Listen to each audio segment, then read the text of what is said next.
Hello everyone, this is the Tata Altroz iTurbo. As we've driven more than 600 kilometers, let me share all the details of the iTurbo with you. Let's get started.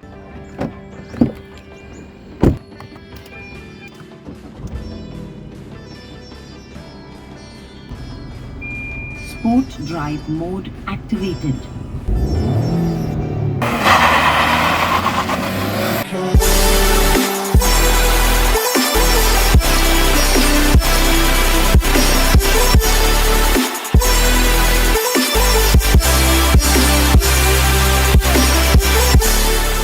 So guys, till then stay subscribed and watch the video till end, and do share the video with all your friends. For starters, we've got projector halogen headlamps with halogen indicators and fog lamps, and we've also got colouring function in it, and the LED DRLs also look pretty good, and the visibility in night is not at all a problem. This is a sub 4 meter hatchback. It looks absolutely stunning with all those cuts and creases on the design. Kudos to Team Tata Motors for this absolutely stunning design. And the 16-inch diamond cut alloy wheels totally add to the look. Harbour blue is just so beautiful. The gloss black in the back adds to its visual appeal. Even the tail lamps have that beautiful piano black finish, which looks pretty impressive. And with the reflectors and fog lamp in the bumper, it looks really nice from the rear. We've got kind of a spoiler and high mounted stop lamp at the top, and the rear window has defogger with wiper, and also it gets washer fluid, which is pretty good. The reverse parking camera in the daytime is really good. It has adaptive guidelines as well, but at the night it's not the best. As this is the premium hatchback from Tata, the interior are also very premium. The leatherette upholstery adds to the premiumness. Leather is perforated, hence your back won't sweat on long drives. Ambient lighting adds to the premiumness in the night. As this is the XZ Plus trim, it has slew of features such as English voice commands, connected car tech, express cooling function, a variable key. So this variable key comes to the play when you want to do jogging or you want to play some sport. You don't have to carry the remote key along with you or your phone. So you just have to wear this band and you can unlock the cars. There are very less chances of misplacing your key. And I would have really appreciated if Tata would have added a time on it, so it can replace the watch as well. The headroom is decent enough, the legroom is also adequate, and the thigh support is okayish. The leather seats are really comfortable, and you've got two adjustable headrests, and the center passenger does not get adjustable headrest. But here we have a center armrest, which is really good. In the center, you've got twin AC vents along with a 12-volt charging socket. Unfortunately, there is no USB port, but there is some space in order to keep coins and all. And on the floor, there is a slight bump, which won't be any problem for 3 passengers. And if we talk about the boot space, the 345-liter boot space comes very handy for airport transfers and weekend trips. Even you can extend the boot space by folding down the seats, but there is no 60-40 split. The whole second row will be folded. And the spare wheel is a steel wheel. 185/60 R16 is the size, which means the size is same, but the width is a bit less. Under the hood is a 1.2-liter inline-3 turbocharged petrol engine, which produces 110 horsepower and 140 Newton meters of torque. So these specs are not really very much for a turbo petrol engine. This is not here to win any drag race. This is here to replace the naturally aspirated Altroz, because if you don't want to buy the diesel and you feel the naturally aspirated petrol is less powerful, this can be a choice for you. So it has a 5-speed manual transmission mated to it, which is not the best, I would say. I mean, it lacks a bit when you want to do very fast shifts. But the naturally aspirated Altroz has a 7-speed dual clutch transmission. I would have really appreciated if this came with the 7-speed DCT, but it would have increased the price very much. So that's why I think Tata didn't go for that.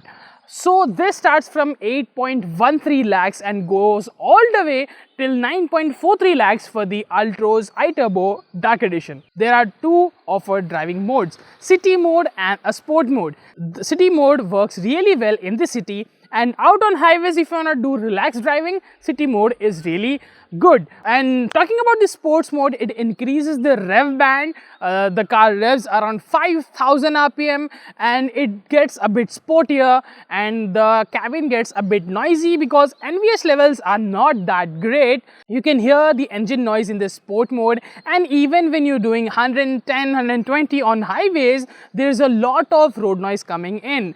So in order to replace that, there's a 4-speaker, 4-tweeter Harman source music system which sounds really nice. It has a good amount of bass and the vocals are pretty clear. Let's start from what I really like about the Altroz is the steering wheel. Guys, the steering wheel is so precise. I mean, on high speeds you don't have to worry even a bit.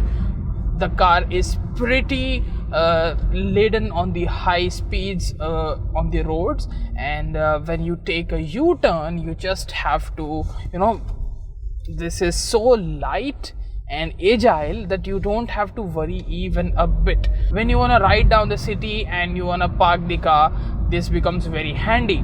But on the high speeds, the steering is very, very precise, which is a really very good thing. Other than that, the suspension setup on this car is really amazing, because this suspension setup is not really stiff and not very soft, which makes this car very good handleable on high speeds. You want a corner at high speeds, there is no amount of body roll, and you don't have to worry even a bit on very high speeds, because this is a really very nice handling car.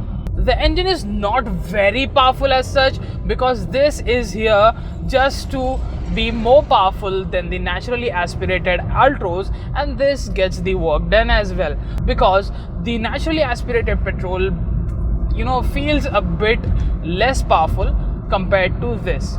So the Tata Altroz iTurbo serves its purpose, but this is not the best car in the segment. If you really want to consider safety, this is a really good option, because this is the safest car among the segment, because this has been tested by Global NCAP and it has scored 5 stars, and which is the maximum among any premium hatchback. The brakes on this car are really very nice, and because this road is a bit empty, so let me just do a 60 to 0 and see 60 0. The braking response is really very nice on this car. When you're doing triple digit speeds on highway, you just want to slow down a bit, you just have to tap on the brakes and gets the work done. Other than the brakes, the pedal placement is also really nice, and if you're cruising on the highways, you really need a dead pedal, because you don't want to keep the leg on the clutch always, so there is a proper dead pedal placement in this car. And other than this, there are 2 driving modes, the city mode and the sport mode. So the city mode works really well on the city, and when you want to do slow speeds on highways, the city mode works really nice. But when you want to get the juice out of this turbo petrol engine, you really want to get the sports mode on, and I'll show you how this car loves to wheel spin when you turn it on sport mode. So let's switch to sports, and the road is really empty. Let's launch this beauty.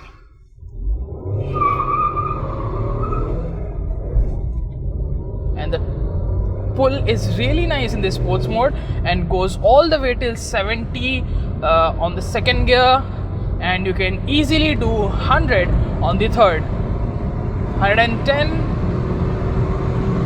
125 on the second, 125 in the third gear. That's how fast this turbo petrol is, and the engine revs all the way till 5,500 rpm, and that's really very nice.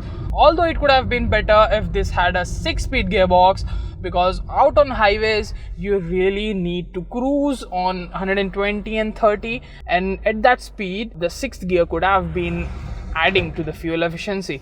So the fuel efficiency in the city mode in the city area will be maximum of 10 kilometers per liter, and which is not really very impressive because this car is a bit heavy. This weighs around 1036 kilos curb, so the car is on the a bit of heavier side. but this is not at all a problem when you see the handling. So thank you for watching this video, and do like, share and subscribe. We'll meet in the next one. Bye.